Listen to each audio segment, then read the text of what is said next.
The following podcast is free of all undemocratic sentiment. Podcasts all over the internet are threatened by boredom and undemocratic sentiment right now, and yours could be next. Liberty, democracy, podcasts. One of these things can be found here. Remember, choose freedom. This is the Dan the Games Man podcast.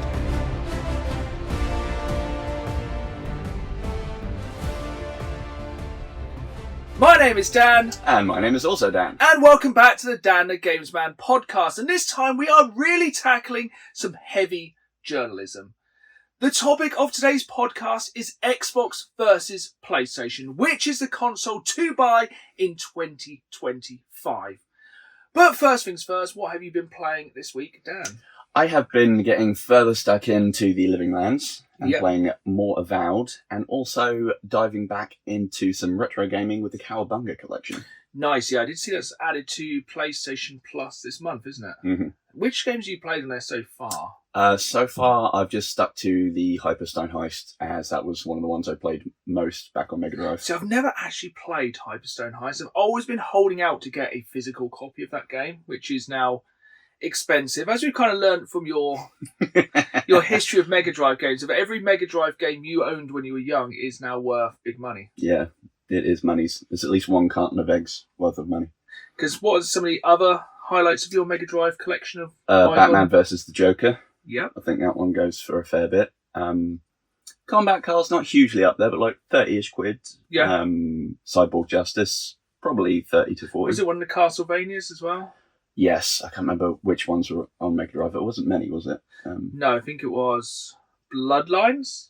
That could well have Which been was obviously called something different in Power Region. I can't remember. So I'm sure somebody will comment down below what the name is. But yeah, it's a really solid collection of games, isn't it? Yeah. Lots of the fun micro machines that you could plug the extra controllers directly into the cartridge as well. That was quite a fun thing. Yes, yeah, they were a good game. That was a good game. Yeah, I really enjoyed the Micro Machines game. I think they tried to bring it back on. I feel like there was a Micro Machines game on the PS4 and Xbox One. I think there was, yeah. But I presume it did not do well. No. And then, what was that other one? There was one on PlayStation 2 that I remember was very similar. It wasn't Micro Machines. It was called something like Juiced. Yes, yeah, Juiced was quite similar as well. I think there was quite a few kind of games that were very similar, but nothing really seemed to kind of capture the essence of what made it great on that 16-bit. Like, I know they did, because they did Micro Machines, and they did Micro Machines Tournament. I think they did Micro Machines Military as well. Yes. Never played that one. No, I think that's the one I haven't played, but, which sounds straight. I think it was quite late on, but I think, with that one, you've got military Micro Machines. There's not really a lot else you can need. Can win the race, just tank, blow them up, all good. Exactly, that's kind of my GTA logic of doing things. But how are you getting on with Avowed? True to form with my usual RPG stuff, I'm getting quite stuck into side quests and just boomling around. I have very little interest in the main storyline. To be fair, yeah, if you don't know much of the lore, it is kind of like, MacGuffin did this, I'm not fussed. We kind of talked a lot about that in the last podcast, so go back and catch up more on our thoughts on some of our broader thoughts on Avowed, but kind of being more specific this time. I feel like my character is slowly leaning into the most sarcastic way of talking to everyone. There's some really, I think just because it's from, I got to think of the company, it's gone off my brain. Who made it? Obsidian. Because it's from Obsidian, some of the kind of speech options you have are slightly more unhinged. Yes, which I enjoy, because I think you didn't really get a lot of that in, say, Fallout 4, which Obsidian had nothing to do with, but Fallout New Vegas, lots of that. Yeah, there's definitely a lot of either just flat-out sarcasm or just rudeness, or my favourite, which is just staring back at them.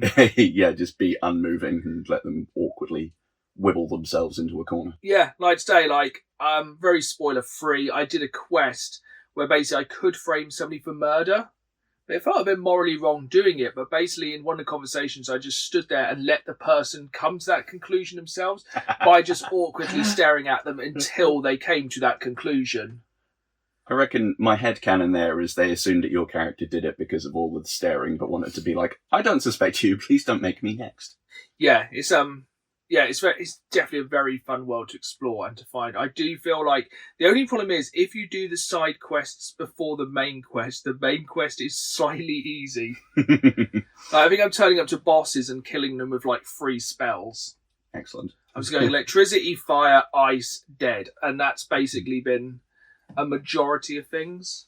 A lot of my encounters seem to just end up a bit of a cascade of nonsense. Yeah. I did, again, I'll keep it spoiler free, but I did a fun mission where you go into a load of old ruins, someone's maybe not quite on the level, and rather than following what I was meant to be doing, I was just pootling around for a little bit, and they kept having little ambient voice lines of like, don't mess with that.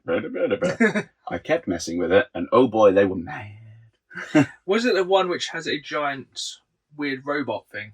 Yes. Great mission. Absolutely fantastic mission. I think what we'll probably do is once we've finished Avowed, we'll do like a whole separate section of a podcast so people can skip it if they don't want spoilers, because that quest is the best quest in the game. I very much and enjoyed the it. less you know about it is fun. I've been really wanting to talk to you about that one. It's such a good quest. I love it. I really want to know how you ended it. But yeah, we'll do like a full spoiler Avowed kind of episode at the end. That sounds good. When we've finished it. But yeah, I've been very heavily into Avowed this past 2 weeks. And that's literally all I've played.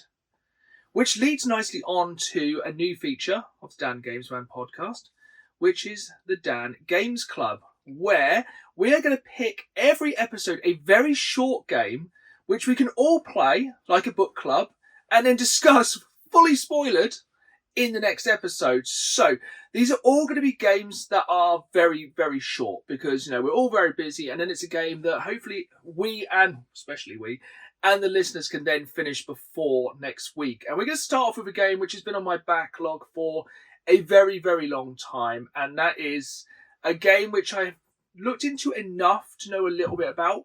But I know the less you know about it going into it, the better, which is Doki Doki Literature Club. Ah, yeah. So the nice, fun Japanese Yes. Japanese dating sim game, which was it on PlayStation Plus last month? I think so, at least in the last couple of months. It released for somewhere for free, so if you have PlayStation Plus, you'll be able to play it. If not, I think you can play it for free on PC, or it's really, really cheap. So what we're going to try and do with the games for the Dan the Gamesman Game Club is just to keep it short games that are cheap. So basically, over the next 2 weeks, if everyone tries to complete Doki Doki Literature Club, and we will talk about it with full spoilers on the next episode. And I know very little about it, but I think those spoilers are going to be flipping weird. Yeah, I think it's definitely one of those games which is best we can all then openly discuss and understand what the hell we're all talking about. Yeah, we'll try and figure out what the hell just happened. And yeah, then also hopefully it'll kind of help us get our completed games this year numbers up, because so far I am on 1 game completed this year. I plead the 5th. You're very much like me. You get like 3/4 through many games, and then that's one of my things I'm trying not to do in 2025 is do the classic Toy Story thing of getting to near the end of a game, the new game coming out, and me going, I don't want to play with you anymore, and just discarding it. It's not going to happen with Avowed. Yes, at least that one is I engaging. made sure I finished Indiana Jones before I jumped onto that one, which is then before I jump into Atomfall.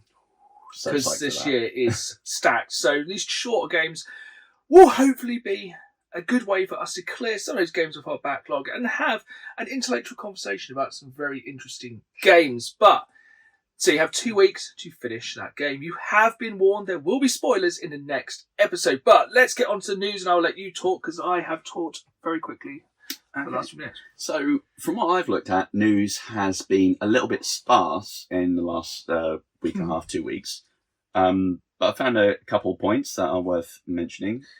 Just want to jump in. The news has been sparse, but it's also been very unhinged. Oh, yeah. I don't know if it's my news, which is just mad, or news in general is mad, but yeah, I'll let you go first. I've got some weird stories this time. So, less like big news, more of a feather in your cap kind of thing. As you speculated last episode that the next Tony Hawk's game, 3+4, was going to be dropped soon. Yes. And right you were. It's now been announced, and when's that coming up? In May? Yeah, so pretty damn close. And is it day one on Xbox? It is indeed. Seems to be a real thing. That's a really good one for day one, even though I would rather buy it on the Switch. Intriguing. How come? Yeah. I think Now, this is the good and the bad thing about this game. So, Tony Hawk's 3 is perfect because you have those 2-minute rounds, so you can play on the Switch, then just have a couple of rounds and move on with your day. Tony Hawk's 4 always had free roam. Tony Hawk's 4 no longer has free roam in the 3+4 remake. As of time of recording this, I think a lot of people have kicked off about that fact. I would. Because it, exploring Alcatraz, I think Alcatraz was in 4, that was really good. Mm. And also there's only been so many songs confirmed for the game so far. But it is some of the best songs that have been confirmed. That is odd though, isn't it? Because I know licensing is a pain, but you'd have thought if there's a remaster of ones I've already acquired the licenses for, you would have thought it would be in perpetuity. Yeah, like I know they've got CKY 96 quite a bit of beings, and obviously they've got Motorhead because it's on the trailer. And I think there's a couple of other songs I was like, okay, they've got some of the biggest ones. I think there was only like 2 or 3 they missed from Tony Hawk's 1, 2. Cool. So they're probably just kind of going through the motions. My favourite silly thing about the Tony Hawk's music is the N64 version, I think it must have been 2. Obviously they had little compressed sound bites being on cartridge, and Ace of Spades. What do you think would be the bit they'd repeat? Is it just the Ace of Spades repeatedly? No, it's just the line, and don't forget the Joker. That's the only bit they have. That sounds way more annoying. It's like, oh yeah, the memorable line that everyone will yell. Well, at least you won't forget it. That's very true. But I think should never pre-order games. Now, I don't know if it's a pre-order. I know there's some pre-order bonus skaters, but have you seen... So this is where the news just goes absolutely out there, goes total left.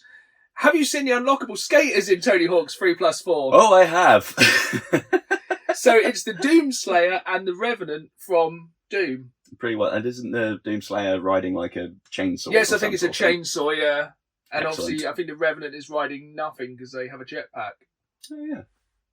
Yeah. That's the most sense you'll get out of this bit of news. Now, I wonder if every console is going to have different unlockables. That would be fun. Or it depends if Microsoft decides to share its toys. True. Which we'll kind of talk about later on in the episode. But yeah, you think that would be the weirdest bit of news? But I think the weirdest bit of news in the past fortnight is the fact that Jeff Jarrett bought the games company Acclaim. Yeah, what the hell, man? What? Why? That was one of those ones where each consecutive word I didn't really know what was coming next. It's like, does Jeff Jarrett like games? Why would he buy... Every single part of it just absolutely boggles the mind. Like, why Acclaim? I know they made, like, WWF, Warzone, and Attitude, and then went on to ECW Go. So he was in... Yeah. He was in... I think he was in both Attitude and Warzone. They were some of, like, the big hitter ones, weren't they? I remember Warzone being a big play. Yeah, so they were, like... And Acclaim also made Extreme G, which was a really good racing game, which you can come back, but... And Mortal Kombat, at least the first one. Yeah, but the question is he like buying it for older game licenses, or is he buying it to make new games? Or that's basically about all that's come out about it. Yeah, I would love like a remaster of those classic wrestling games, but not on whatever engine they're using at the minute. I tell you what, though, going back and playing both Warzone and Attitude, they have not aged well. They have aged very badly, actually. Like. I'm a fan of old wrestling games, but if you go back and play those, which were around the same time as WCW vs NWO and WCW World Tour, that still plays well. They do not. And the animation, they are very much, you remember it with rose-tinted glasses and it looking really good. It does not. Just Stone Cold's head becomes like a massive, poorly carved yam. Sound bites, though. Absolutely incredible. What's the oldest wrestling game you played? Probably some of the NES ones are pretty janky. I'll bet. The slight lack of buttons. I'll do it. Having 2 buttons. I think one's basically kick or suplex. But you do kind of get the weird like MIDI versions or the chiptune versions of people's entrances, which is quite funny. Excellent. But yeah, I don't know. I think early wrestling games are not great. No, the earliest one I had was, I want to say it was like WWF Superstars or something on the Mega Drive, one of those ones. Yes, yeah, that Like was. Papa Shango, Ted DiBiase. That wasn't bad because you got that extra button. Yeah, that was actually. And I suppose a solid lot of them back then kind of had more. You had to press many buttons to do a move rather than like now you kind of like do a tie up and then move from there. Yeah. But yeah, they were very. It's actually a fun fact. Warzone, WWF Warzone was the first one that ever got me into wrestling. Cool. Played it around a cousin's house and was like, wrestling, hey? Nice. I was very late to the part. Well, so late to the party, 1998. So nearly many years ago. But let's move on to the next. What's your next piece of news? Let's see if we can get weirder. Well, the news isn't weird, but it's attached to weird, and that's, I think, last night at the time of recording, a sort of conference or whatever happened with Kojima, and Death Stranding 2 now has a release date. Then you can't really get much weirder than that. Yeah, is it June? June 26th. And you don't have to wait too long to fight weird Omega Red with an electric guitar. Yeah, I'm on the fence with Death Stranding 2. Death Stranding was one of those games where it's the very difficult pill to swallow of it gets good after about 20 hours. Yes. Like when you could start building roads and having cars in it, that game really came into its own. And when you like could have roads that other people have created, but when you're like climbing over it's kind of like, maybe it is good that kind of build up of having to like carry like 6 foot of packages on your back and then fall down a hill and then pick them all up and then do that repeatedly. It kind of builds the characters. And when you get a car, you're like, oh yeah, I've really come up in the world. I've earned this. But yeah, it's a weird one. It's one of the very few games that sometimes I think can be more enjoyable to watch than play. And that's a very small group of games in my mind. I think sadly that goes for a lot of classic Konami or anything involved with Kojima. As they're very cinematic, but I want to say his writing and sometimes even just his design of games is a little bit like he reached into a bag, came out with some things, and like, smashed these together. Yeah, I think it's going to be quite interesting seeing a lot of people replay Metal Gear Solid 3 Snake Eater or play it for the first time. So I reckon some of those cutscenes are going to be incredible. I love one of the early ones where, was it Eva is clearly sort of hitting on him and being a bit like Agent Provocateur, and he's just like full on focusing Tism on the gun, like.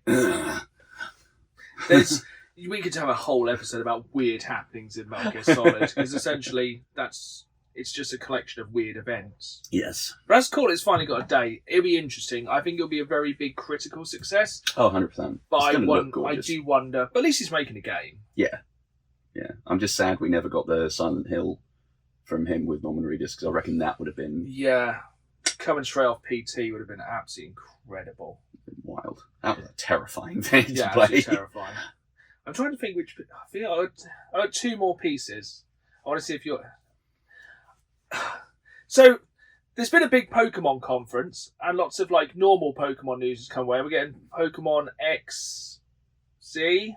Okay. There's a new Pokemon. Essentially, it's going to play a lot like Arceus, which I really enjoyed. I've heard it's actually a real change of the formula after like 30 years of Pokemon. I think that really stood out, and that worked really well. There's those like normal Pokemon news. But then, when they made Pokemon Scarlet and I always forget which one it is. Pokemon Scarlet and Friends. In that one, you could ride your Pokemon like a motorbike. Excellent. But now, I think it's Kawasaki have announced they're making a motorbike. Oh, yeah. Which is like, okay, that's normal. So there's loads of other weird, normal things we could have taken away from the Pokemon conference. But yeah, I took that away. My biggest gripe with that, beyond the shock of it, just to get my weekly mention of this one in, is that they didn't go with Rotom, like Rotom Bike or something. Yeah, no, I think, well, have you played Scarlet? I haven't, no. It's quite a fundamental thing. Would it be interesting to see if you level up later in the game and the bike can jump and climb walls? Cool. And turn into a boat, which I'm guessing it probably won't in the real world, which is disappointing. Someday. Yeah, well, it goes nicely on to... There was new post the day after... Was it the day after we recorded last time? The very day after. They dropped another set of Pokemon cards on TCG. Like Pokemon Day or something. Whatever. Yeah, so I think they had a whole week of conference of Pokemon, which we've kind of breezed over and just gone, bye. But yeah, how are you doing on the new set of Pokemon? I'm about 70 in. Yeah, it's only like 75, I think. Yeah, I'm not going to load up the whole thing now. But yeah, I've absolutely hammered it. It's very good, as usual. It's kind of the classic thing of new cards come out, I get loads of new cards, and I have a dry spell, then I get loads of new cards. I've actually started trading now, though. Ooh, nice. Yes, we'll have to see if we have anything we need to trade at some point, because I've just come to the realisation you will never complete any of those Pokédex without trading. Yeah. I think I'm one away from Mystic, whatever the heck. It's a real pain. The hardest ones in those games are the promo cards. Yeah. Like, there's some of those. I reckon in the future, I don't think you can trade them. So I think if they ever let you trade them in the future, I reckon some people will pay some serious money for some of those. I reckon. Because, they're basically NFTs? Kind of, yeah. Some of them are real nightmare to get. I think I'm looking to try and get one in like one of the new events. But it's just grinding the event over and over again and getting a chance to drop. It's the worst one as well. It's like the flower. And I'm like, yeah. I got like the shiny Raichu and I got the angry tiny dinosaur. Yes. It's a pretty derpy one. I got like all the cards I wanted, but I just didn't want to get that last one because getting the promo cards is by far the most pain. But I'm still loving it. I still play it every single day. Oh yeah. I was hoisted by my own petard in trying to complete the collection that sync with Arceus, and one of them I had to get was a special Rotom, and I'm like, God damn it. That's haunting me. And I think I have one last piece of weird news, which may or may not be the weirdest. It's just, it's a good thing, but it's also really, really thrown me off. And that's the fact that the PlayStation 3 had an update this week. Yeah, what the hell? 19 years after the PS3 came out, it had an update. I actually have a PS3 directly in front of me, and periodically it does, because I have it on standby, it does turn itself on and update surprisingly regularly. The fact I can see it when it does it is kind of weird. When the first time I did it, it really creeped me out. I'd imagine you could hear it. Oh yeah, you can hear it. It sounds like you're like, is that a plane coming over? It's like, I just want to pump the brakes. That's 19 years. Yeah, I kind of breezed over that quick. Yeah, I think it's it must be the longest ever between the console being released and an update. Because I presume they're probably not going to update the PS2. Stranger things have happened, it seems. But yeah, it's been a weird fortnight. Yes. Something that dropped a little while ago in sort of maybe not weird news but interesting news. This comes courtesy of Game Rant. Square Enix employees uncover huge collection of untouched retro games. Ooh. And this was posted only about 3/4 of an hour ago at time of recording. That's not a bad Monday morning to find. Yeah. Brief of this, Square Enix employees found a stash of untouched retro games in an old storage container after over 20 years. Wow. Collection includes games published by Eidos Interactive, like Tomb Raider, Hitman, and Omicron. Among the gems found were Omicron, The Nomad Soul with David Bowie. What? Don't know if I've played that. And the Living Daylights James Bond game. Did not know there was one. That must be like on the Spectrum or something. Oh, Living Daylights, was it on? Was that the only Lazenby one? No, that wasn't. No, Living Daylights is Dalton. Yeah, Timothy Dalton. I think that was on Mega Drive, maybe. Damn, I never even knew about that one. So I'm probably reading this for the first time now, but it's hot news coming in. Yeah, fresh stuff. Cache of pristine retro games was discovered inside an old storage container located in an off-site storage facility. Had hard driving, plaques, Badlands, and a sealed Tomb Raider action figure. Ah. Employees were invited to take anything they wanted. Just take it all. Wow. And then after it went viral, the National Video Game Museum reached out, suggesting they could be the perfect home for the historic collection. Yes. Of course. I think the perfect home will probably be eBay. That's very true. Yeah, that's Belongs wild. to the museum. Oh, I can imagine Storage Wars opening that up. That'd be wild. And it's just like 400 copies of Rule of Rose. Damn it! No, they keep finding it. But yeah, a very weird week of news. But we're going to go on to the first of 2 Reddit stories this time. Ooh. So these are stories which my wife has trawled through the dark recesses of Reddit for, and hopefully found something that isn't too offensive. And we're going to read it out now and see what we think. So I think these are both based on, these are either PlayStation or Xbox based stories. So this is, what is TIFU? Today I fouled up, we'll say. Oh, yeah. So I fouled up. Very good save there. Thank By you. buying my man an Xbox, he's been playing Fallout 4 all night for nearly a week. Yes. Solid. My partner is a hard-working, wonderful family man. He came in the Philippines and has grinded to make a home for himself, his son, and me. I'm sure we know he has been grinding now. He never spends money on himself, so I decided to take the plunge and buy him an Xbox. He had bought his son's PlayStations before and apparently had played them, but finding time was difficult for him. And he's very respectful and not taking over his son's things. So for as long as I've known him, he's only ever played pool on his phone for an hour or so before bed to unwind. That sounds lame. But I had an inkling he might like a proper platform, and this Xbox was going for an amazing price. So we booked a week off for an early birthday treat, and I gave him the Xbox. Needless to say, he's played non-stop for days, but entire nights even. He absolutely flipping loves it. That's actually what it says. Oh. But I'm kicking myself because he's addicted to Fallout 4. If I had been just a bit braver, I could have bought him a PC instead, and we could have played Fallout 76 together. Yeah, he could have done. Actually, I didn't mind it at times. Yeah, once they fix a lot of things, I remember grinding a lot of some of them off man events. It was quite fun. This is not really ending how I expected. If only I'd known he'd love these kind of games, but now I've made him a console gamer. It's like somebody from the PC Master Race like, no, what have I done? My partner loves his Xbox and makes him happy, but I wish I'd bought him a PC instead so we could play together. R.I.P. PC Master Race, but he deserves to be happy. As if that's actually how the article finishes as well. As if it's a filthy secret she's just uncovered. And yeah, it's been reposted in all the PC Master Race groups. Somebody said he should have bought a Steam Deck. It's not wrong. Yeah, Fallout is one of those games where you can throw so much time in it. Yeah.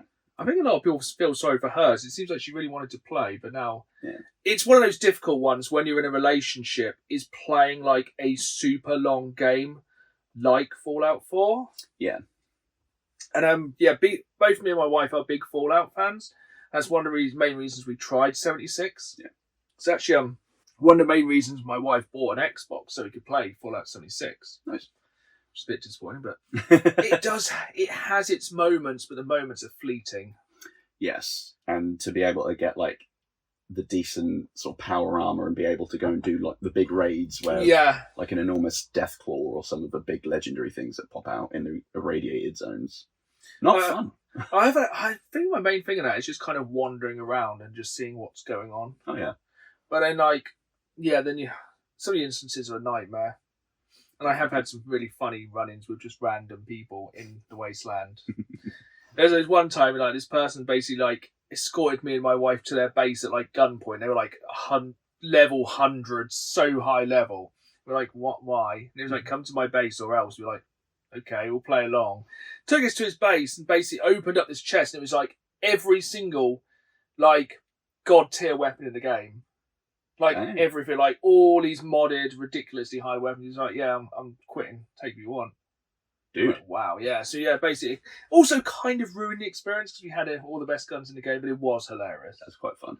I just coming across like somebody with a much higher level, like. But yeah, it's I like the fact that it went back to. Wish I bought a PC. Yeah. Already forgot what TIFU stood for. Today I fudged up. By giving a random person my Xbox. This didn't happen today. The event occurred on Thanksgiving, but I only realised my mistake the night after. So on Thanksgiving morning, I was meeting my sister for sister's boyfriend and my parents at Denny's for breakfast, so it must be American. I rode in boyfriend's car with my sister to the Denny's, which was, for future reference, is a silver Nissan Altima. This may be important later. Right. Silver Nissan. Chekhov's car. My parents were driving a U-Haul because they were grabbing a lot of items we had in the storage unit, bringing them to their new place now they'd settled in. One of the items was my Xbox One, along with 3 controllers and a Kinect. The Kinect sucks. How else will you play Star Wars Kinect? I'd rather not. We had a nice breakfast, and at one point Dad asked if I wanted to go and dig the Xbox out of the U-Haul. We both went, got the Xbox and the accessories, and put it in boyfriend's car to take back with me. We then go back inside to finish breakfast. After breakfast, as we were leaving, both me and my sister go to what we thought was boyfriend's car, a silver Nissan Altima, While boyfriend goes to an almost identical car 2 spots over, he just laughed and said, "Yeah, my car's over here." His car was apparently a higher grade model and had a spoiler on the back, which is how he can tell. I should have realised, but this is where the mess up happened. We drove back, and it's the next night before I start looking for my Xbox. I thought it was left in my boyfriend's car, so I go check, but it's not there. It's not anywhere. Then I made the full realisation. I put the Xbox in the wrong car. I made the same mistake and go to the wrong car twice in a row. I reverse thefted someone's random unlocked car. Who leaves... This was my biggest question. Who leaves their car unlocked in a Denny's parking lot? Yeah. That's my Thanksgiving ruined. My family's been having a great time over my misfortune and has been jokingly calling me Robin Hood. I'm not sure I'll ever live this down. It's a weird thing to do at Thanksgiving. There's many questions there. That's terrible, terrible luck. But I do just have to go back to your question, which is incredibly valid. Why would you leave your car unlocked, especially in a Denny's car park? So maybe I'm going to start leaving my car unlocked in random car parks and see if Xboxes appear. This gets filled with copies of E.T. Atari. Oh, that's so odd. Such an odd thing to happen. Yeah, nearly all the comments are, the car was unlocked. That's also gutting. That would be quite annoying. But especially if they had, like, their card data saved on there or anything. I think that's well. Interestingly, do you have a passcode on your Xbox? No. I had all the way through the Xbox One. I had a passcode, and I kind of realised I was like, no, this is just a minor inconvenience for myself. Yeah. And now with the Xbox Series X, I haven't got a passcode because I can't. It's not like I take it out and leave it in random cars. But that's a really baffling story. Yeah. But it does lead on quite nicely to the main topic of today's podcast, which has actually been kind of brought on by basically my wife at the moment is looking to buy the most up-to-date consoles. We're even looking to buy a PlayStation 5 or an Xbox Series X. So we're going to basically go with the kind of top-tier models, but we're going to compare the PS5 standard model to the Xbox Series X. Mm-hmm. Ready. Fight. I'll get my handy-dandy table I made up as well. See, I think it's so we are doing this as of today, March 2025. You only have the money to buy one console. Mm-hmm. Because I have both because gamer. But we're only looking to buy one console. So basically, I think the best place to kind of start is price, where essentially I think they're the same now. Yeah, they're roughly the same. I've based all the prices I've got on first-party websites because if you get into, other vendors and third-party... I think we're looking at, like, if you went and bought a brand new sealed console at RIP. Yeah. RRP. You didn't die while buying it. You saw the price. I'm really not good with acronyms this morning. I think that's the right word. I don't even know anymore. So, obviously, you can get a bunch of versions, but if we're just sticking to, say, disc-based standard PS5, price on the Sony website is $479.99. Series X, if you go digital only, Boo. I know, $429, but then if you go standard with disc as well, $479. So they are exactly the same price, and we'll kind of get this bit out of the way pretty quick. The digital and disc-based versions are stupid, and people should always buy consoles with optical drives, because if not, you are going to pay for it in the long run. Yeah. And how much was the difference between... 50 quid. So you're going to basically buy one game online, it's going to cost you probably that difference. Yeah, and it just seems like a no-brainer to me because it gives you more options. Yeah, because I think, say, you wanted to go and play God of War, the original one, and I think probably a digital version of that now is money. Yes. And you could buy a second-hand copy for like 5-10 quid. Yeah, exactly. Digital prices on consoles have not gone the correct way they have on Steam. Mm-mm. Where, I'm not going to go totally off topic here, but I will. Steam prices, when it's like, oh, this game's 90% off, you're like, yeah, that's a good digital price. We love it. Console gaming has not gone that with digital sales. Yeah. And games just don't seem to go down. Yeah, you pay over odds, and surely the more expensive one would be the physical because of the cost of actually producing a physical medium. Yeah. If you're just getting a package downloaded that is just ones and zeros, why does that cost more? Yeah, because I'm Doesn't make sure sense. some games now, day one, to buy on consoles, I think it's $74.99 or $69.99. Nice, yes. Yeah. And yeah, Amazon or any kind of retailer will normally have. Like, remember when Black Ops 6 came out? I think Mhm. Asda slashed it's like 30 quid or something if you went in and bought it, which is that was launch day. That's wild. But they're obviously getting people in because they'll buy other goods, which will then pay up. But yeah, that's so price wise. There's not really a lot in it. Well, there's nothing in it.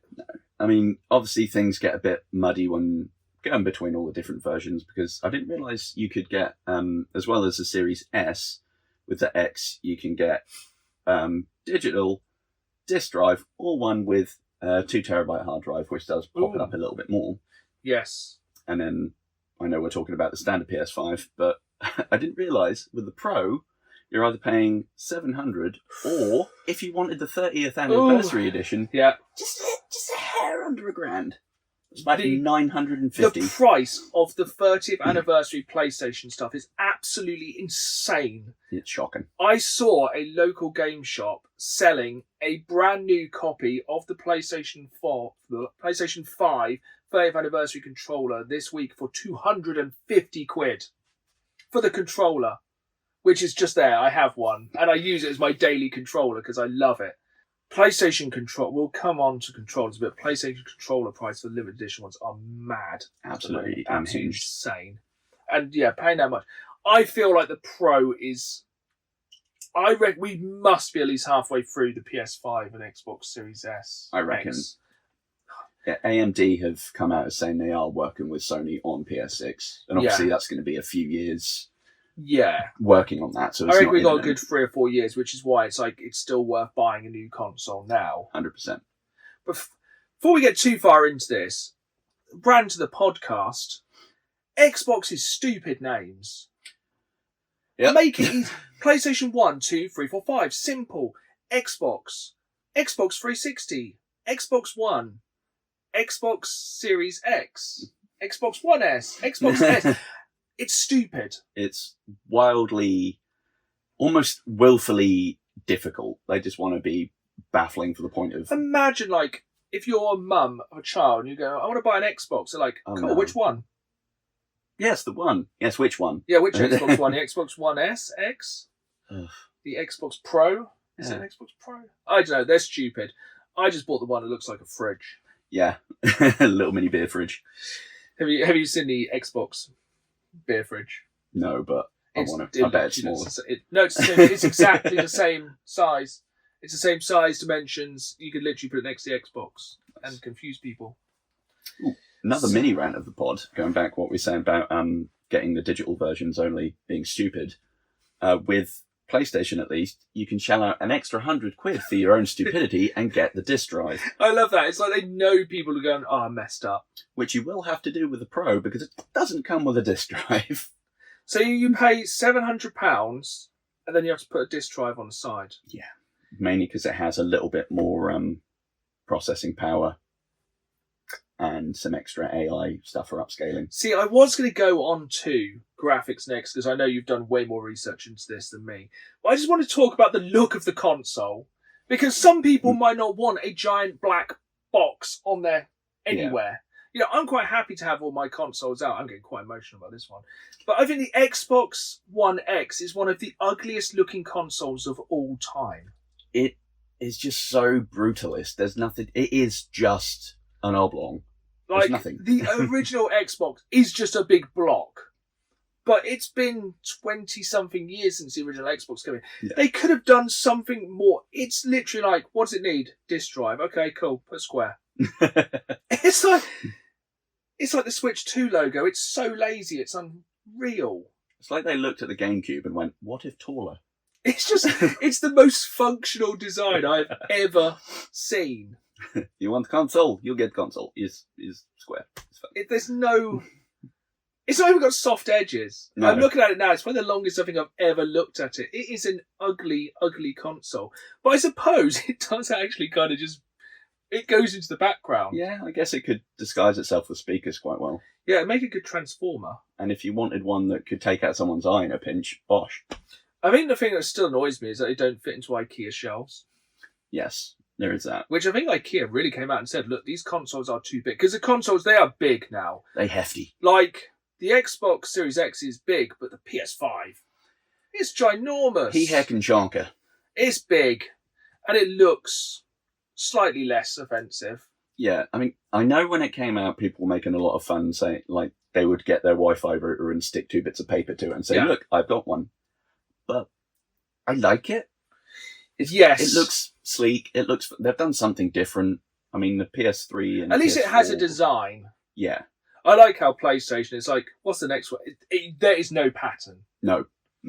You can see there's some kind of linkage between the Xboxes. Like you could say that's the next Xbox. If you took all the badges off it and said, if somebody showed me a picture of the PS6, I wouldn't be able to tell which one it was. Yeah. You know, you can't, there's no connection between, other than the square, triangle, X and circle, there is no concernable thing that's linked between the PlayStation consoles. We've got small grey thing. Plain black rectangle. George Foreman grill. Strange wedge. Router. Yeah, at least the PlayStation 4 was very like thing. That's like very much function over design again. We can't have a square. What if rhombus? Good. But at least you can change the faceplates on the PlayStation 5 for much money. Yeah, many monies. There is a lot of them on the Spider-Man website. ones are sick though. They are pretty cool. The Spider-Man ones are really, really cool. But the Xbox, you can't do anything with it. No, I suppose stickers. Yeah. You get... And there's so many cool design... Actually, there's not that many cool design PlayStations. There's like Spider-Man or 30th anniversary for £30,000. Yes, and a kidney. Yeah. Although design-wise, one thing I can say for the Xbox is it being so simply geometric, it's easier to find a place for it, It's because also easier to dust. there is that, yeah. Maybe actually. that was the entire thinking. It's easy to dust. That's a very good point. Getting those little vents on the PlayStation is a pain. Yeah. Because like, there has been some periods recently where the Xbox has gathered dust. Yeah. But, we'll talk more about that in a bit. But yeah, I'm going to let you talk about the graphics, because in my head, I think they look roughly the same. I would agree with that, to be honest. A lot of the specs under the hood are pretty similar. So if, like we said, we stick to the standard and ignore the Pro, resolution, all 4K, frame rate, it says up to 120, which, I mean, yeah, a slideshow is going to be up to 120 depending on how fast you click. But they should, roughly, depending on what settings you've got, Yeah. Either prioritize When you fidelity play a or- game, do you go with graphics, or what's the two normal options they have is basically graphics or performance, isn't it? Yeah. Which way do you go? I think I usually go graphics. I go graphics as well, but that's normally when I'm playing something like, say, Avowed. Yeah. If I was playing like an online game where it mattered, Yeah. I would go performance. 100%, because that can, a tiny bit of lag or pop in or something can really faff with you. Yeah, I suppose as well it depends on what TV you have. Yeah, and the refresh rate?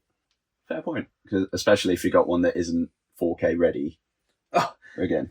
Yeah, I think I go, these paupers without their 4K TV.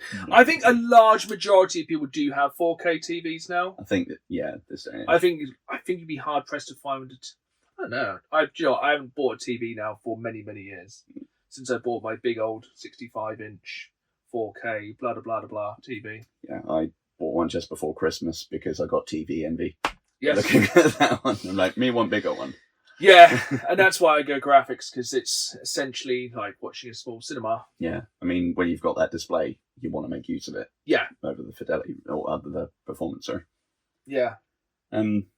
So under the hood, the CPU pretty much the same. They're both using an 8-core. Xbox is slightly higher at 3.8 hertz over 3.5, which you're really going to notice? Probably not. GPU is the biggest difference. with PlayStation hitting 10.3 teraflops, which I enjoy saying. It It sounds like a flaccid dinosaur. That does not sound like a measurement of things. And the Series X is at 12 teraflops, which doesn't really mean a whole lot. But when you get into the computing units, Yes. which basically, for anyone that doesn't know, because I had to brush up on what the hell that meant, more computing units, things render faster. So then you don't really have to worry too much about fidelity over performance. So the Xbox has got its 12 teraflops and 52 computing units versus 10 and 36 computing units. So what that means as the consumer is it takes away that need to choose between performance and fidelity. So you can have both. Yeah, and it can render things a bit faster. Fair. So, if it can do it a bit faster, you don't have to worry it's going to be pulling from less things, really. But a lot of it comes down to how well the developers can develop software which can use this power. Yes. Which I still think, I think we're actually months away from the first people using it, because I reckon GTA 6 will push these consoles. Yeah, 100%. And especially, I think that'll be one of and something else which could have newsed earlier is, have you seen anything of Battlefield Labs? I've seen some new little reels of how destructible things can be. Yeah, I think that is going to kind of really push the power of these consoles. Yeah, because that's going to be a lot of... That's going to be a lot of rendering very, very quickly. Yeah, and if you've got more computing units, bosh, more destructibility. But I think for kind of Joe Everyman on the street, you are not going to tell the difference. But Lord, no. If you haven't actually made the jump onto either Xbox Series X or PlayStation 5, one of the biggest things, I think, is loading. Yes.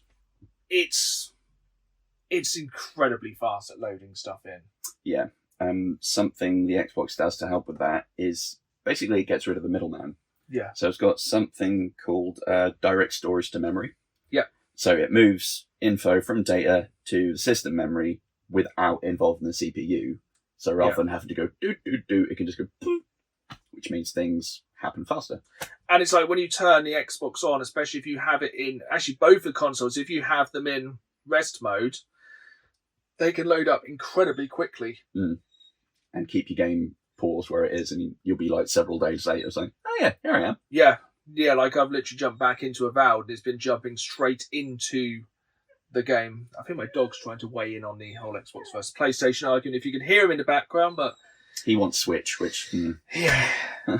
So that kind of goes, you kind of leaned on it a little bit then, but the storage of both consoles with the hard drives, but more importantly, the kind of expansion of those hard drives, because some of these games now, they big.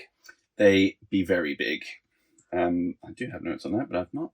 That's one of the craziest parts of, like, some of the games you download now are absolutely vast. Yes, I think Baldur's Gate is... Baldur's Gate's massive. 100 plus gigs or something? 150 gigs or something. Something wild. And then if you want the extra, like, mods of Withers with extras... Yeah, and I think, like, something like Warzone now is absolutely ginormous. Yeah, even just... I mean, the fact that they let you pick which bits you want to download, whether you want just multiplayer zombies or whatever, shows they're aware how big these games are. I want to say Black Ops 6 is probably closer to 200. Yeah, it's absolutely ginormous. But this is a problem I haven't had yet. Because I'm quite good. I'm quite happy to delete games, re-download them. I'm quite lucky to have some fairly decent internet. Yeah. But, like, I can imagine GTA is probably going to take... all of it? I reckon it could take a good 50%. I reckon so. Which is absolutely insane. But yeah, I haven't really looked too much into...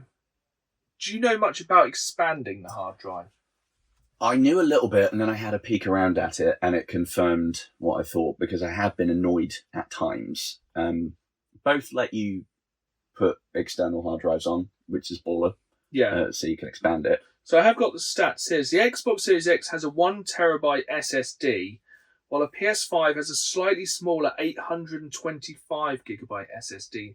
So you are losing like nearly 200 gig on the PS5. Yeah, I think that's a big chunk of system stuff, isn't it? Yeah.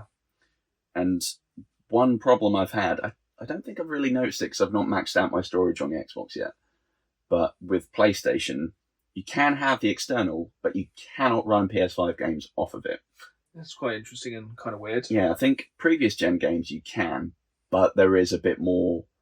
I found some issues with performance. It stutters a lot more. I think I've had people say about that, like, I've heard people talk about like playing COD off an external hard drive through their Xbox and having these same problems. It is a pain. But I suppose it's that small. It's just adding any kind of small obstacle. Yeah, it's basically the reverse of the direct to storage thing. You have to go storage, compute, or CPU storage. And these are probably things that are happening in trilliseconds. Such a small, minute, but it does make a difference. It 100% does. Which, to my mind, Xbox kind of gets the edge here, as getting an actual internal expansion is a lot easier of a process with the Xbox. There's a dedicated port on the back. You can get another card, pop it in, it's basically plug and play, good to go.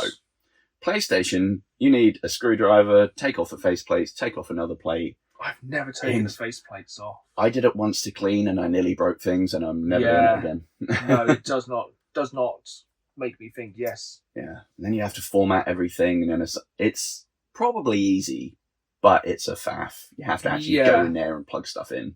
If I were to do that, I'd have a PC. So, you've got both consoles, haven't you? I have, yes. Which partially makes this slightly mute for ourselves. But when you moved on from the Xbox One and the PS4, did you send all your data over to the PS5 and Xbox Series X? Did I? Because I moved a lot of my old save games over and bits like that. Yeah, I think on PlayStation I backed everything up to the cloud. Yeah. And then had that there. I think maybe whatever I had cloud storage with Xbox, because at that point I think I'd sold my Xbox One because I wasn't using it enough, and then didn't learn a lesson and got the Series X. Yeah, but I think it's a difficult one with space because I think it's not too much of a problem until it's a problem. Yes. Which I think is going to be more of a problem in this coming year. So it'll be interesting to see how that kind of goes over time.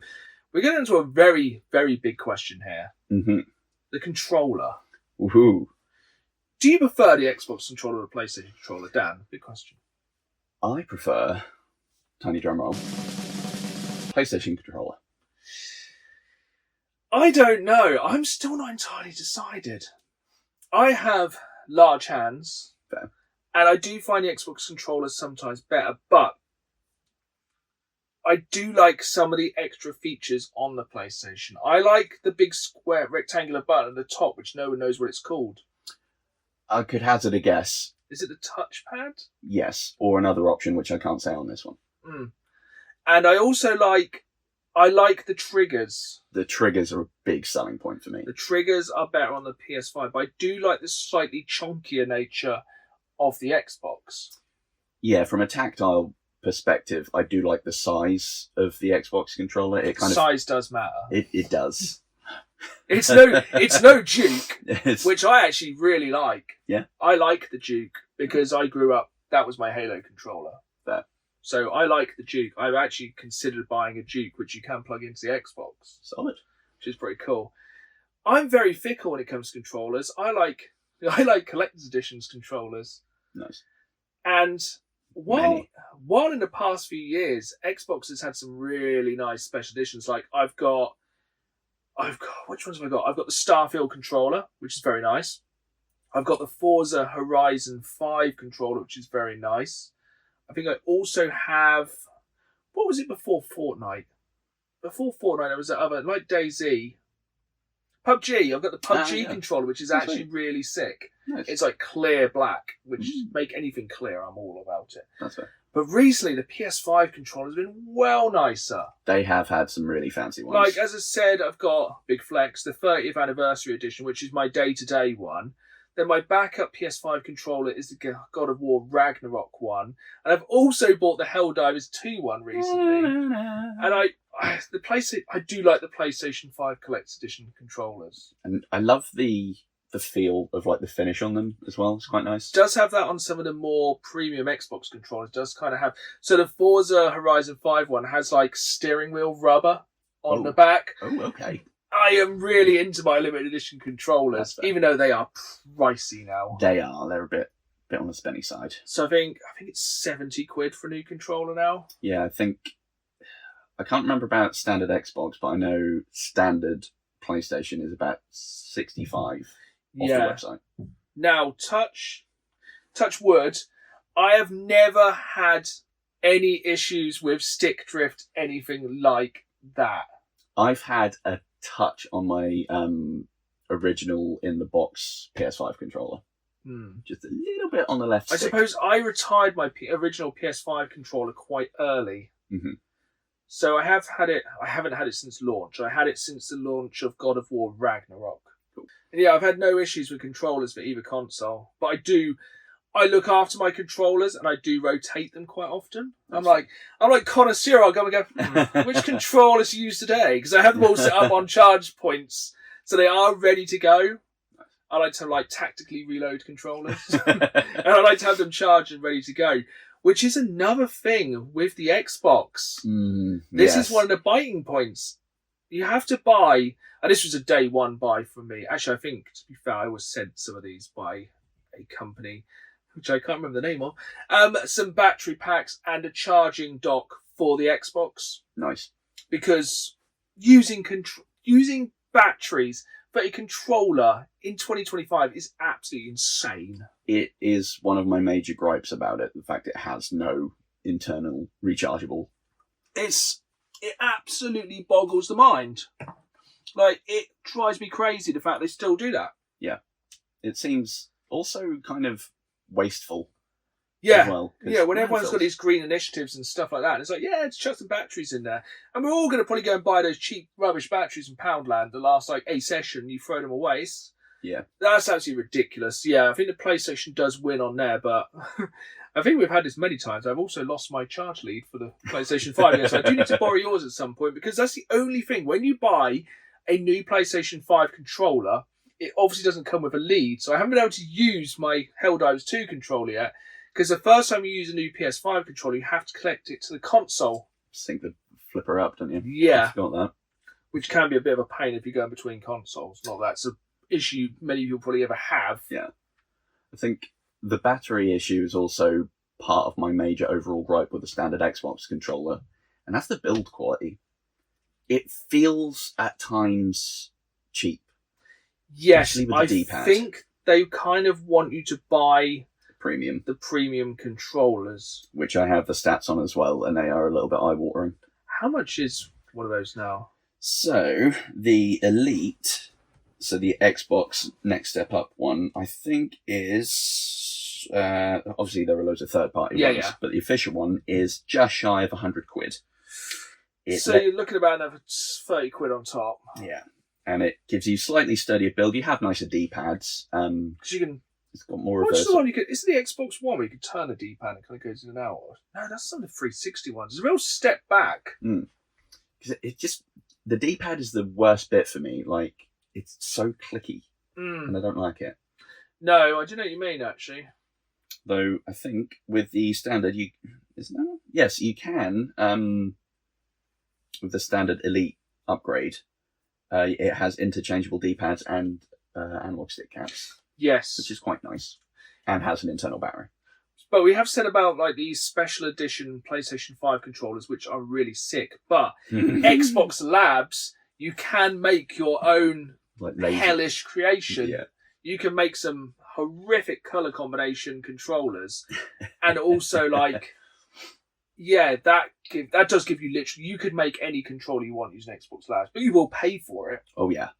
But there are some really cool designs on there. You get laser engraving on them as well. And stuff, and fun finishes, which is nice. Which is cool, but it's a bit of a tie on the controllers. I think it comes down to personal preference when it comes to controllers. I think for me, I go PlayStation because I love the effect of the haptic triggers. I do like the speaker in there as well. That too. And the lights. Have you given the DualSense Edge a look into, though? I have not. For when you want to edge your gaming, for a steal at $200 dues, bargain. You can get the DualSense Edge, where you can swap out the triggers for paddles for some reason. You can replace the stick caps, so when they get a bit worn, excellent. It gives you the option to replace the entire stick module for when you get stick drift, although they cost about another 20 quid. Bargain. So when you're paying 200 for the controller and 20 quid for a replacement... I suppose if you're paying 200, what's another 20? Yeah, fair point, actually. And it has, I think, to be fair, both premium controllers have an option for profiles to like change button setups at the tap of a button. That's pretty cool. Yeah, and the Edge also lets you set the trigger sort of distance and some extra programmable buttons on the underside. I think that's when you're really looking at how serious... If you're maybe a pro Call of Duty or Fortnite player, something like that, that's probably when that's going to have an edge. But when we're playing a Valve, just having a lovely explore, it's probably not going to be. Yeah, and if you're like pro COD player, you probably save the money on soap that you could then spend on the controller. But you would probably spend that money on Monster to get extra XP. I feel called out. No, we're both very much into our energy drinks. Oh, yes. Other brands are available, supposedly. So we're about halfway through this kind of to and fro between the consoles, but this is the big one. And we are looking at this. I'm going to look at this more for 2025. Mm-hmm. And we're, of course, talking about exclusive games. Oh, yeah. Because over the past few years, I don't think it's been a competition. I think PlayStation has absolutely destroyed Xbox and the exclusives over the past few years. I'd agree with that. But going into 2025, literally everything is changing. And not just due to the fact that Xbox are now releasing some of their exclusives on the PS5, which is really cool. Yeah. But I have no idea why they're doing it. Why? I applaud them for doing it because I'm all about accessibility with gaming. I think everyone should be able to game and play every game they want. But Xbox putting Forza Horizon 5 on the PlayStation is pretty mad. And would you like to hear a new rumour I picked up in the last couple of days as well? The same source that leaked and claimed correctly that Forza was coming to PlayStation predicts that the Gears of War collection will drop on PlayStation this year, coming summer. See, it's either a really good idea or it's the worst idea in the history of ideas. Because you could argue that people might go, I love Gears of War now, I must buy an Xbox to play Gears of War E-Day. Or they're going to go, I'll just wait. But I am glad more people get to play Gears. Yeah. I think it will be soon they'll drop the Master Chief Collection on PlayStation as well. I reckon so. And then PlayStation will finally have its own first-person shooter. Because Sony has so many franchises they have left to die. Oh, yeah. Well, Killzone was pretty good, in my opinion. Yeah. Resistance, Fall of Man. Oh, that was so good. Very, very good. Free games, PSP and PS Vita. Mm-hmm. Then dead. Wipeout. Oh, yeah. Gone. Came back a few years ago and then died again. Ratchet and Clank, they seem to let die and bring back from the dead once per gen. Haze. Yeah, the Halo killer. that went well. God, what other dead franchises? I suppose if you go a little bit further back, The Getaway. Oh, yeah, that was actually so fun. Incredible game. That. Sly Cooper. Trying to think, there's so many more. Yeah, if you watch it on YouTube, please comment down below your favourite dead Sony franchise. Obviously, every time we do drop the podcast on all podcast platforms, we also drop it on YouTube for the video version if you want us to see the expressions on our faces. We get way more angry about it. Yeah, Sony has more dead franchises than Xbox has franchises. Yeah, I feel like if they merged some of their abilities, like Xbox, terrible at marketing their games, Sony, good. Yeah. Sony, terrible at keeping games alive, Xbox, good. Yeah. Like, a lot of the Xbox franchises have been going since at least the 360. Oh, yeah. Like Gears of War. Halo's been there since literally day one. Yeah. And it's been up and down, but I think as a franchise, Halo's pretty solid. Mm-hmm. And Forza Motorsport isn't as... I prefer Forza Horizon over Forza Motorsport, but it then gives you the two options of racing games compared to PlayStation's just Gran Turismo. Which I can't get on with it. Not a big fan. Never. Infamous. Never dead one. We'll keep remembering all these dead franchises. Yeah, it's a difficult one. when I looked back at the last couple years, I think I found kind of relatively matching amounts of decent. See, Big I would say the titles. past few years, PlayStation has absolutely killed it. Yeah, I mean, there have been some good ones, but it was harder to find. Like Indiana Jones, which I know is coming to PlayStation. Timed exclusives are a very big thing now. Yeah, and Starfield, as much as I haven't stuck with it, Yeah, is a very fun game. I didn't stick with it either. But then PlayStation, I mean, I know we're getting a remaster of Days Gone, which is a bit funny, but that's not too old. So what are you looking forward to on PlayStation this year? Days Gone. Well, upcoming ones for that, Marvel's Wolverine, hopefully. Yeah, we've got to see anything about it. Like, the past few years, the Spider-Man games, absolutely incredible. The Top Last tier. of Us, I'm going to say the remake of the first one on the PS4, not the PS5. Stupid remakes. Go on that in a minute, Dan. Past few years, incredible games. The 2 God of War games we've had, They're great. the 2 Last of Us games, many other games that's suddenly gone out of my head. It's been every single time there's been something big to look forward to on PlayStation. Horizon. Mhm. I really Ooh. enjoyed Horizon Forbidden West. I don't know And- about them. I like them, but I don't know, again, why they're making... Go on your roundabout Horizon. So Horizon 3 is a way off, but they're now working on some sort of online Horizon game. I want to say it's probably a PvP.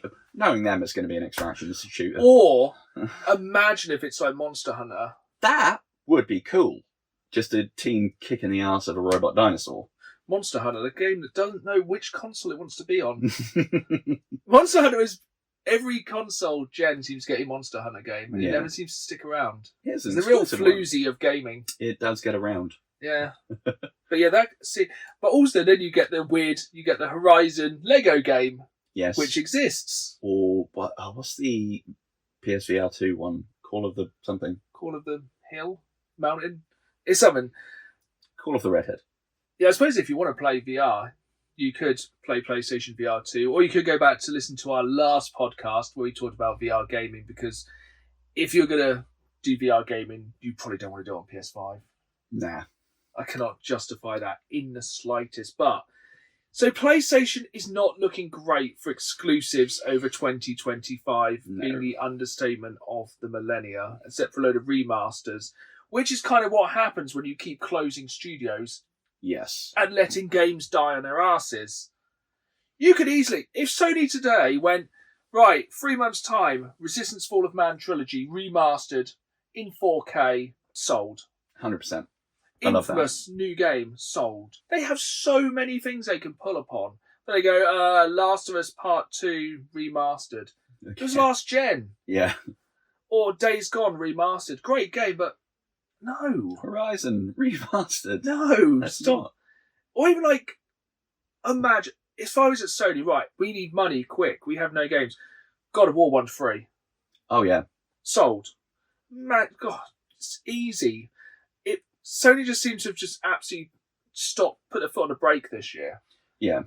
I And then Xbox have gone, well, I'll hold my drink because I'm going to go do the work.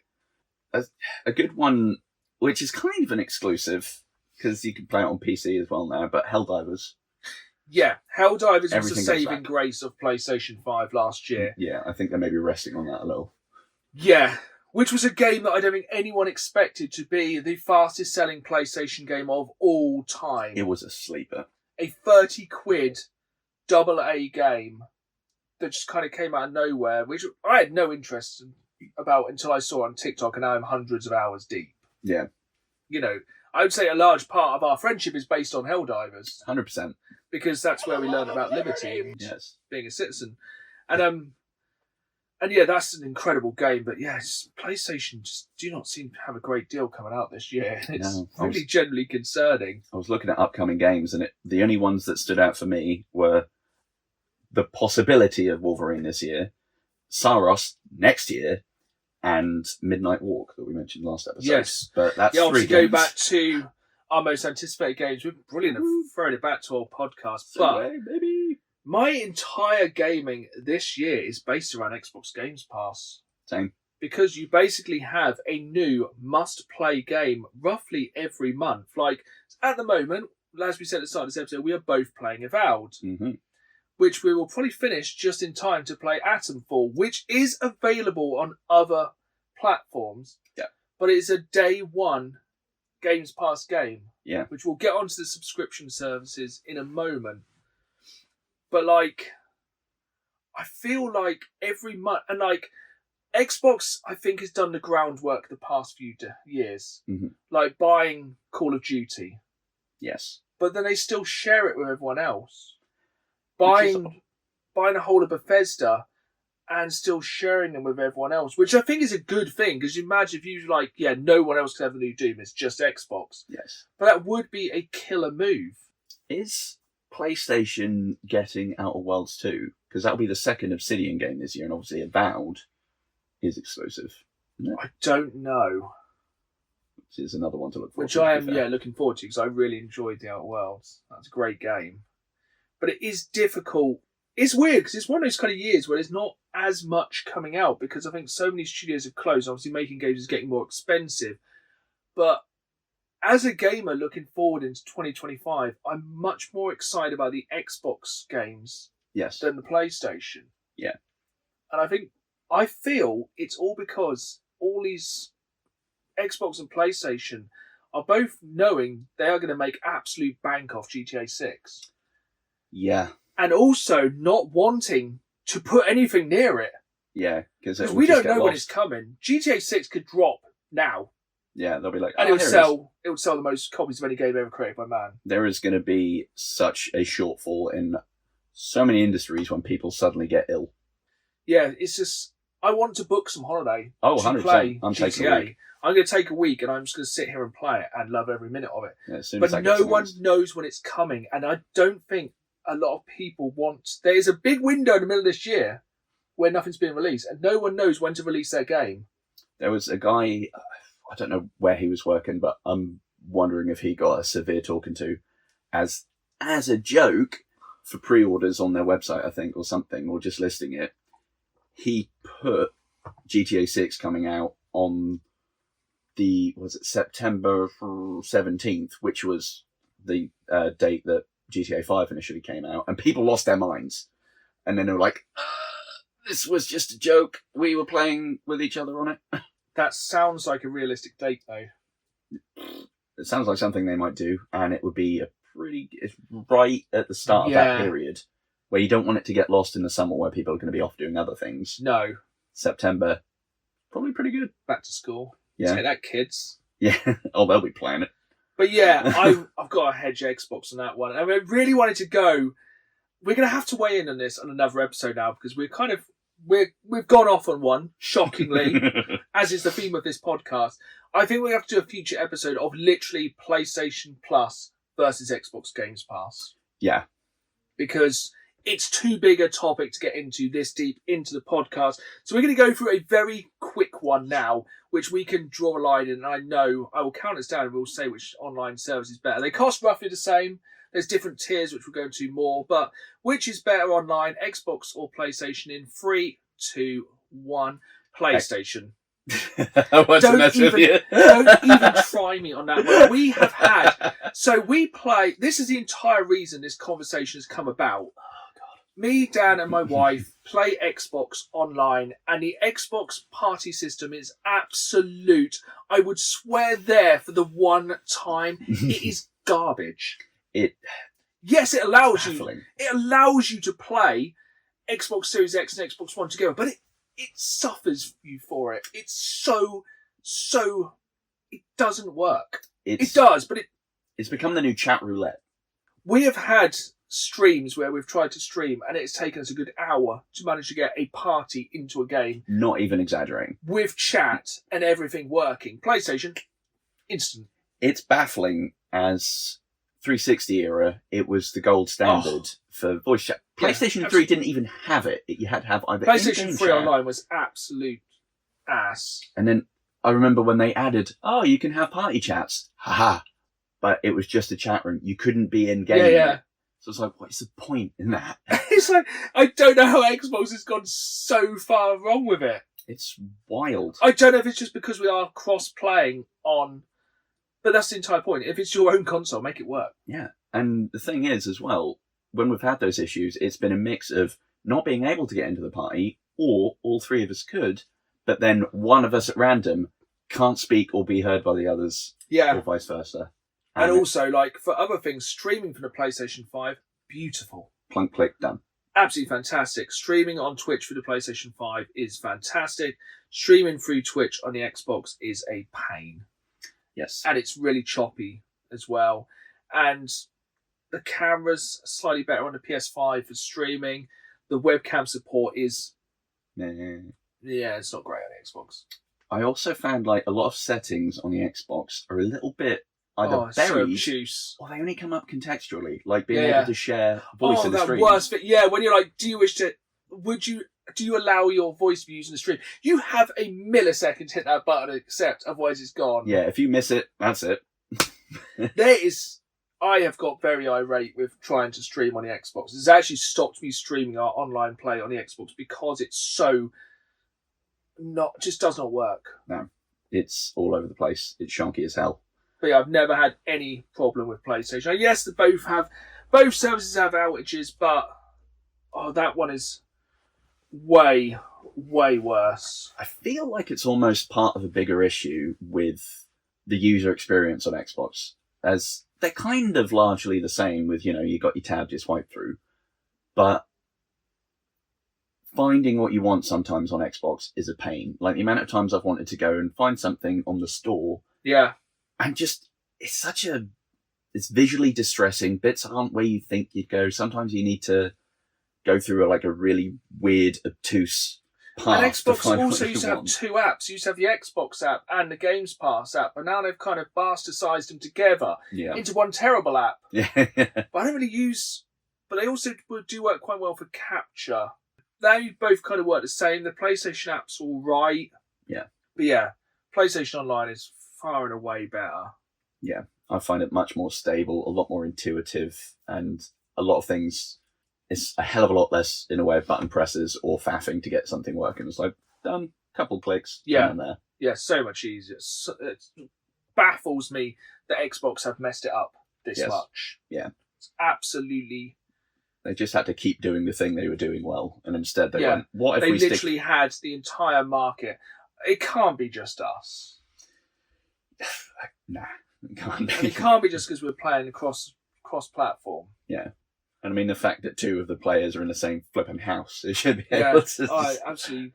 We're on the same Wi-Fi, damn it. It's awful. I could make a whole podcast on how much I hate Xbox Online. Mm.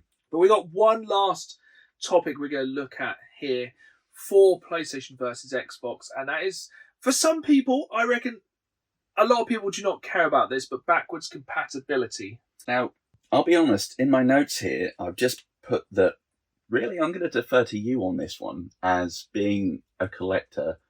I see having digital versions of classics as being different, completely different to backwards compatibility. So being someone that collects a physical medium, you're going to have a better idea of which one's better. Yes, so obviously I want them to always have backwards compatibility, and it's something I will fight tooth and nail with. That's the same reason I would not buy a console without an optical drive. Mm-hmm. Which is fair. And, refer back in the podcast to that. So let's go back. PlayStation 4 had zero backwards compatibility. None, zip, nada. Terrible. PlayStation 5 has some backwards compatibility with PlayStation 4 games. Not all, strangely. Physically. I haven't found any yet. I can't remember which one. I have looked at a list, but yeah. I want to say Days Gone was one of them. No, Days Gone wasn't, because I actually played Days Gone on the PS5. Cool. Because it does slightly make everything look a little bit better, run a little bit smoother, load in a little bit better. So it has got... Essentially, it's killed the point of owning a PlayStation 4, because you've also got all the PS5 games and also all of the PS4 library. Yeah. Which is really, really good.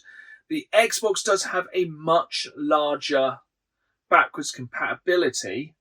So it does go all the way back to the OG Xbox. But the further back you go, the less compatibility it has. Yeah, so it's a smaller library.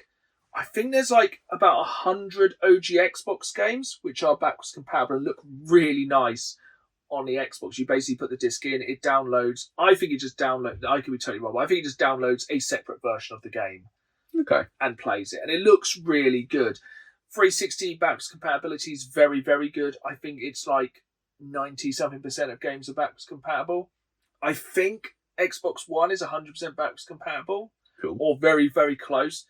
So yeah, it's much better. But it is a real shame PlayStation doesn't have more backwards compatibility physically, Yes. but they are getting better with backwards compatibility digitally. Yes. Which I guess does then do a little loop back to our chat about subscriptions, as with the different tiers that you mentioned. Was Yeah. the, what do they call it? The premium PlayStation Plus.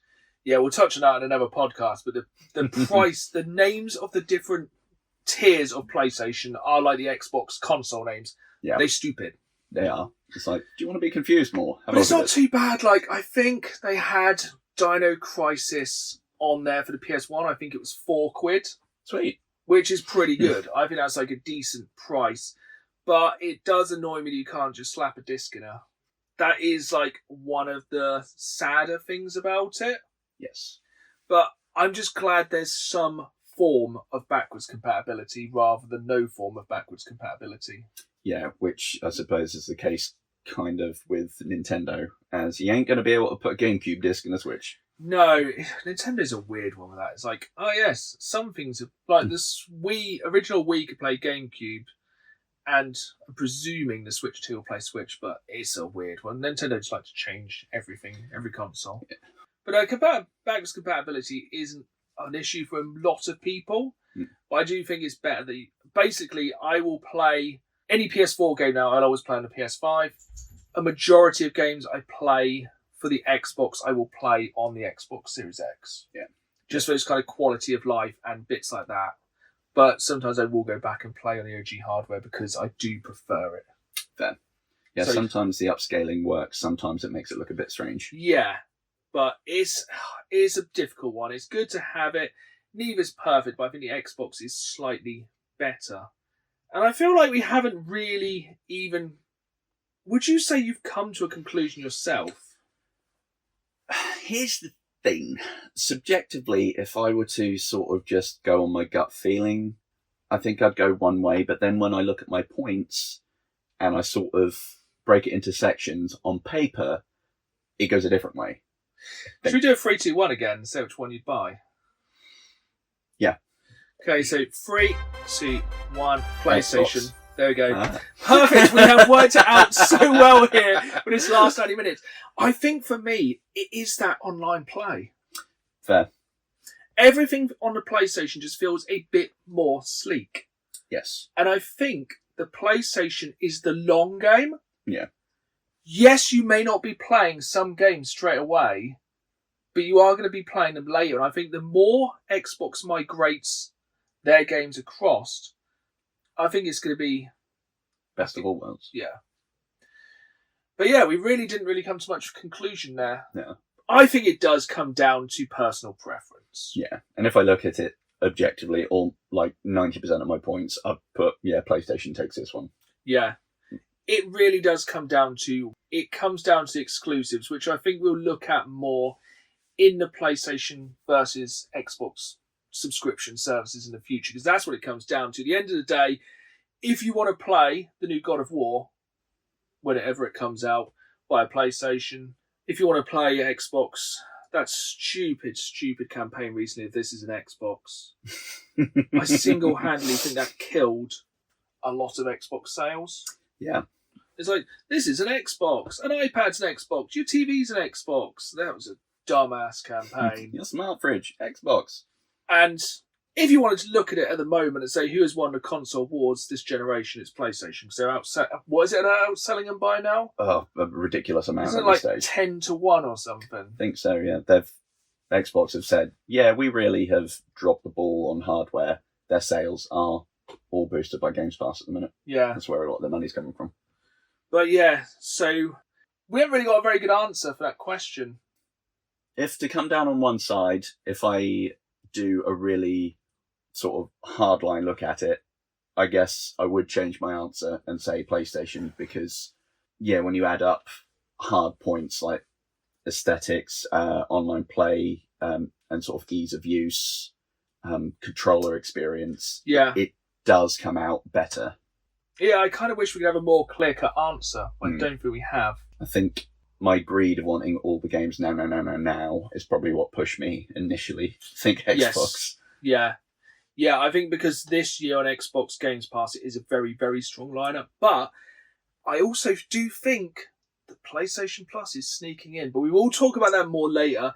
We're going to go to one question this time from the viewers or the listeners, depending if you're on YouTube or a different podcast provider, because there is one question which has come on from Sam Jacob Clift, and he asks, how big is your PS5 collection? Is there anything you are missing from it?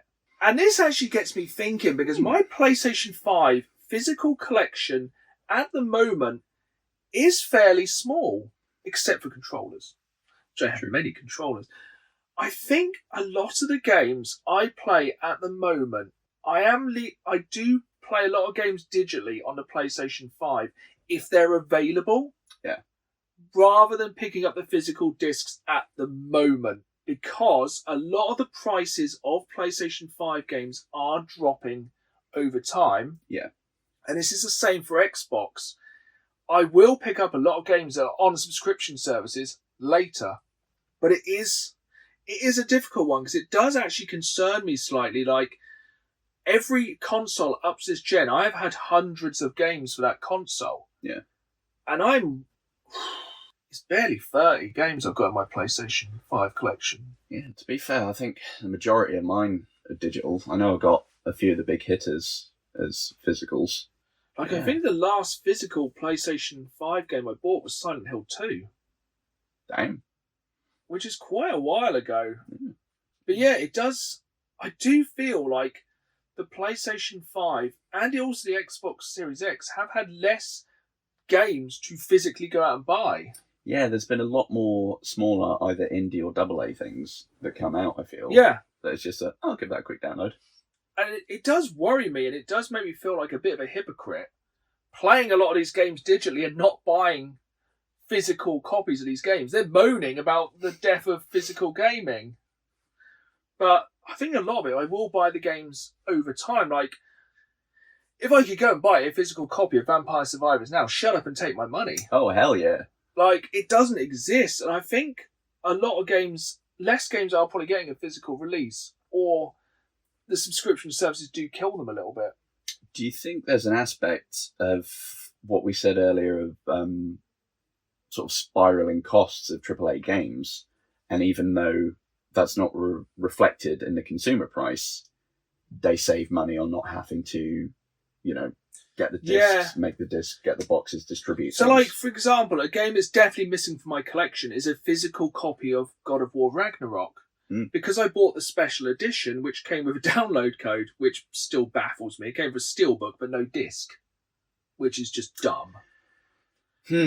But, so there's a lot of games I do still want to buy physical copies of. Like, I want to buy a physical copy of Dead Space.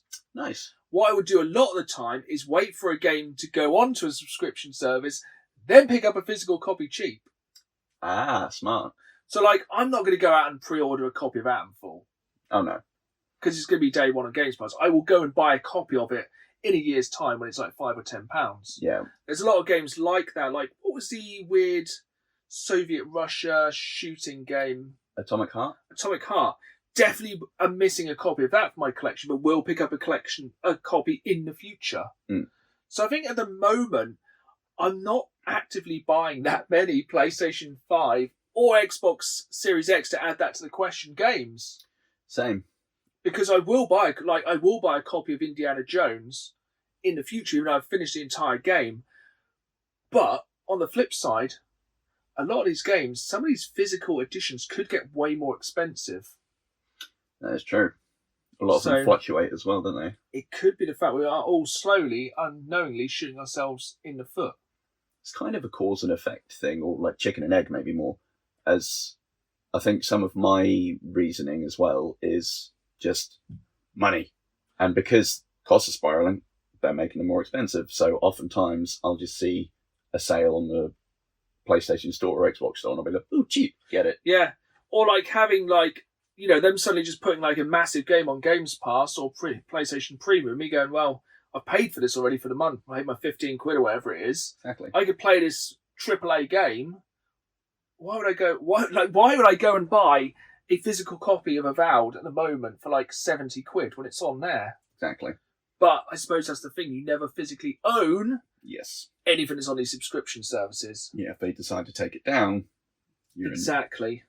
But yeah, it is a dark time, but it is normally what I'll do is when the PS6 comes out, I'll just hammer my PS5 collection and have a really good collection then. But yeah, that was a very good question. It's actually made me think a little bit about my buying habits for this gen. The two that spring out that I would like a physical, especially if I could get a fancy version, is Helldivers 2 and Baldur's Gate. I do need to buy a physical. That's a great one, actually. I definitely want a physical copy of Baldur's Gate 3 because it's sick. There's some gorgeous special editions as well, I think. They're actually making more copies at the moment. So they've said they will keep making copies as long as there's demand, so it doesn't drive the price up. So I think in a minute, the price of Baldur's Gate 3 physical is quite high. Mm-hmm. I think when they release the next kind of slew of collector's editions, it will be cheaper again. That's cool. And collector's editions will always be my weak point. Yes. I've already eyed up the Doom the Dark Ages. I hope it gets a rideable chainsaw you can skate around on. It has a helmet and it is sick. But that is coming up in the future. We didn't really answer the question we set out to answer this time. But we pontificated a But lot. we discussed it. So let us know in the comments down below, Xbox or PlayStation. Simple one-word answer. I will run a poll over on the YouTube channel as well this week, and that'll be quite interesting to see what the poll is of that compared to what we've come up with, which will probably have an answer. Yeah. Imagine if it's reignited the console war. Time to enlist. Got to pick a side. But also, don't forget, before the next episode of the Dan the Games Man podcast, coming 2 weeks Friday, we will be talking in depth, in full, with spoilers about Doki Doki Literature Club. So go and grab it wherever you can and play it. But for now, we have really overrun today. So I will say goodbye from me. And goodbye from me. This has been the Dan the Games Man podcast. And as always, keep playing the game. See you soon.